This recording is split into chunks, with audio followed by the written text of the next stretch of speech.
Hi, this is Scott Garibay, and today I want to talk about Dungeons and Dragons, and I want to dig deeper into Vecna, Eve of Ruin, and we're digging into deeper into Chapter 3 of Vecna, Eve of Ruin, and specifically, this is the chapter, the Lambent Zenith.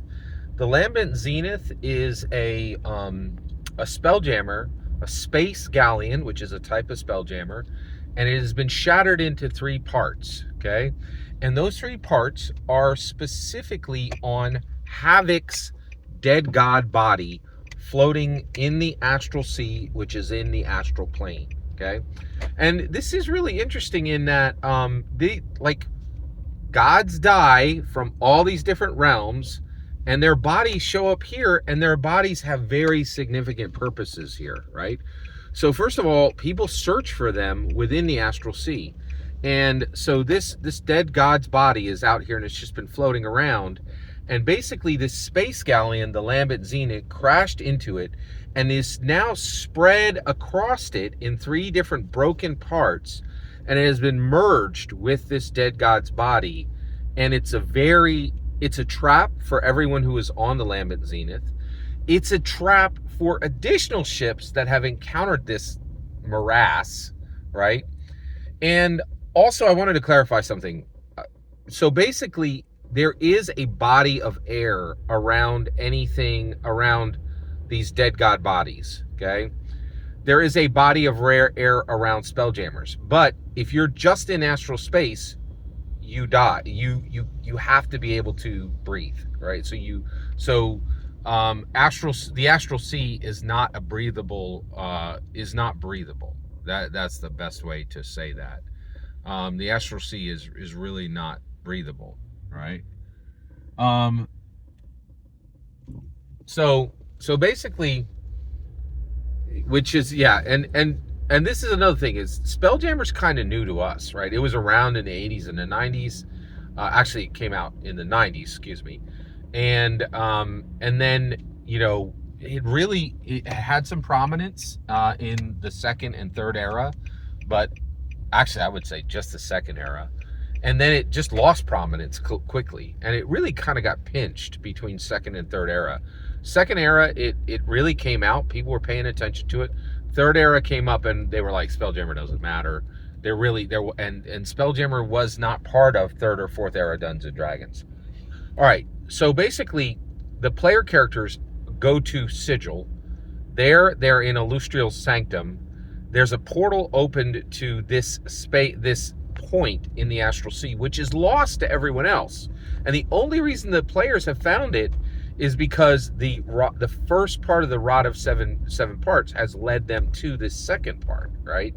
So, and the second part is on this dead god body scattered somewhere within this broken space galleon. Yeah, that's a lot happening. That is a lot happening, no question, right? So all this comes down, right? And what's really interesting is we reach a point where the player characters come through the portal, and then they can kind of shunt their distance to the dead god body, where there's this cloak of air, right? Because you need a way to breathe in the astral sea. You can't do it naturally. You will not starve, right? But if you're in the astral sea, if you're not on a fixed location, right, some type of earth, right, that's the point, is like Spelljammer ships are, can model land, right?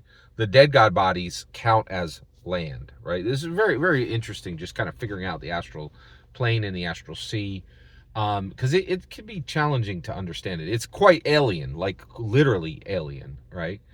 And so very, very interesting. And so basically we have all this going on, and then finally the player characters come through, and the first thing they encounter is three types of, and actually, so let's talk about the dangers they reach once they get to Havoc's body. Havoc is this dead god. His body has been chopped up and like is broken and jagged, and there's this broken, jagged space galleon embedded into his body at this point, right? And within all that is the second rod of 7 parts. So the player characters reach this incredibly dangerous point in the astral sea. And the first thing that can kill them are 3 types of creatures.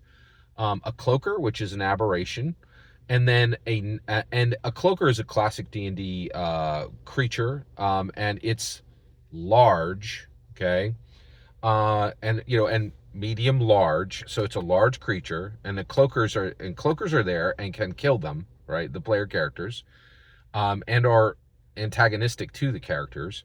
In addition to that, there are these night scavvers. So night scavvers are gigantic. They're huge. I'm sorry, not gigantic. They're huge. They're huge astral sea predators. Okay, some of them are lazy and just kind of like eat whatever gets within their proximity. Others of them are like dedicated predators that seek to murder, anything that gets close to them, right? So all of this is happening, and the biggest thing is what's interesting is, so the night scavvers are essentially astral sea sharks, and they will eat whatever comes close to them, right? Or they'll actually pursue you directly, like more aggressive sharks, and it's up to the DM to like, well, you got close to the scavver, now it's going to try to eat you, or oh, this scavver sees that you're a little far from your group and it comes in and tries to murder you, right? Eat you, right? And then finally, there's these star anglers, and these star anglers are magical astral sea creatures, again, that will charm you and swallow you whole and digest you, right? So there are these environmental monstrous dangers that are positioned against the player characters. In addition to that, then if you actually get past those creatures, if the group gets past those creatures, right, and they get onto the ship, they encounter a wide array of characters. There are a lot of characters that are trapped on this ship. And they're all here trapped on this ship, and they don't need food. So they're going to be here as long as they can't escape on their own, right? And I said this earlier, they can't just fly off into the astral sea because they'll die from lack of oxygen, right? They wouldn't die from starvation. That's pretty interesting, but they would die from lack of oxygen. So they're trapped on Havoc's dead god husk body, right? And by the way, like, you say that like, oh, a dead god husk body. It's a thing. Like, there's a lot of them. There's like quite a few of them in the astral sea. So this incredibly bizarre thing that you would not expect there not to be many of, actually you find quite a few of them in the astral sea. It's a really unusual space, right? So the characters finally get to the ship, right? And the first thing is they find Ilrin. Ilrin is a boisterous guff, right? And now guffs build these bombards in the Spelljammer world, and guff is a very common species in spelljamming, right?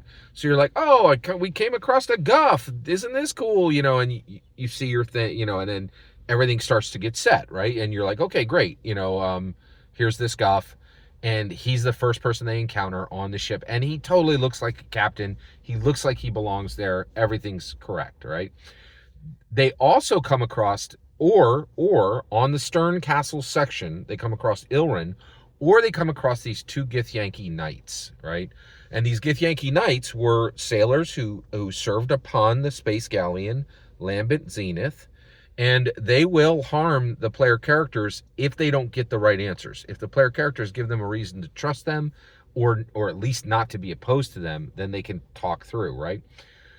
So they meet these 2 different groups, right? Ilrin, this guff who's on the space galleon, and then they also meet these Githyanki knights. All of these, and Ilrin is actually positioned to help them, right? However, dun dun dun, Ilrin is a Deathslade, right? So he is this evil creature who has found his way onto this space galleon, and now he wants to take everything he can get. So he knows there's lots of treasure on this space galleon, lots of treasure on Havoc, the dead god body husk, right? The dead god husk, right? And so this Deathslade is there to wreak wreak not wreak havoc, because that would to wreak chaos, right, and steal what he can, right.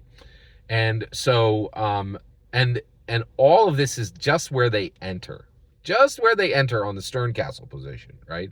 So immediate the players are interacting with all of these different, so they have environmental dangers, they have they have dungeon master character dangers, and they have a lot to deal with on the ship. And we're just continuing to dive into chapter 3 of Vecna, Eve of Ruin. Thank you for letting me share my thoughts on it with you and explore this amazing new D&D canon hardback. It's a real joy and a pleasure. Every single word you just heard is my opinion on the coolest things in chapter 3 of Vecna, Eve of Ruin. What's important is when I get to hear your comments on Vecna, Eve of Ruin when you get down in the comments below and send your traffic. Please consider liking, subscribing, and have a fetch millennium.